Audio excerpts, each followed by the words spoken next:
ఈ రోజు అందుకే చంద్రబాబు నాయుడు గారికి నేను సూచన చేస్తున్నా, మీరు పక్క రాష్ట్ర ముఖ్యమంత్రి, కేంద్రంలో మీకు పలుపాడి ఉండొచ్చు, మోడీ గారు మీరు ఏం చెప్తే అది వినొచ్చు. అంత మాత్రాన మీ ప్రాజెక్టులకు అన్ని అనుమతులు వస్తాయని మీరు అనుకుంటే అది భ్రమ.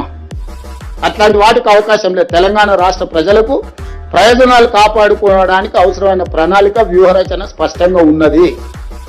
మేము ఈరోజు వివిధ రాజ్యాంగబద్ధమైన సంస్థలకు మేము ఫిర్యాదులు చేస్తున్నాము. రాజ్యాంగబద్ధమైన సంస్థలు మా హక్కులను కాపాడడానికి, మా హక్కులను మాకు అందించడానికి ముందుకు వస్తే సరే, లేకపోతే న్యాయస్థానానికి వెళ్తాం. అక్కడ కూడా జరగకపోతే ప్రజల దగ్గర పోతాము. అంతిమ నిర్ణేతలు ప్రజల దగ్గర కూడా వెళ్తాము. ఈ రోజు నేను వారికి రెండో సూచన చేస్తున్నా.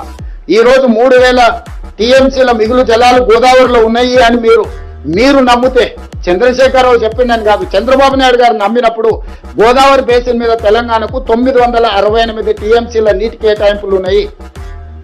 518 టీఎంసీలు ఆంధ్రప్రదేశ్ కుంటే 968 టీఎంసీలు తెలంగాణకు అలొకేషన్ ఉన్నది ఉమ్మడి రాష్ట్రంలోనే.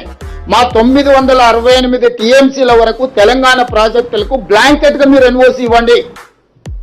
మా తెలంగాణ ప్రాజెక్టులకు 968 టీఎంసీలకు వాడుకోవడానికి సంపూర్ణమైన అనుమతులు వచ్చిన తర్వాత మేము ఆ ప్రాజెక్టులు కట్టుకున్నాక ఇంకా నీళ్లు కిందికి పోతే అవి వరదాం.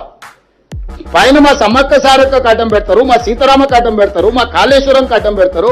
గోదావరి బేసిన్ మీద మేము కట్టుకునే ప్రతి ప్రాజెక్టుకు ఆంధ్రప్రదేశ్ అభ్యంతరం పెట్టి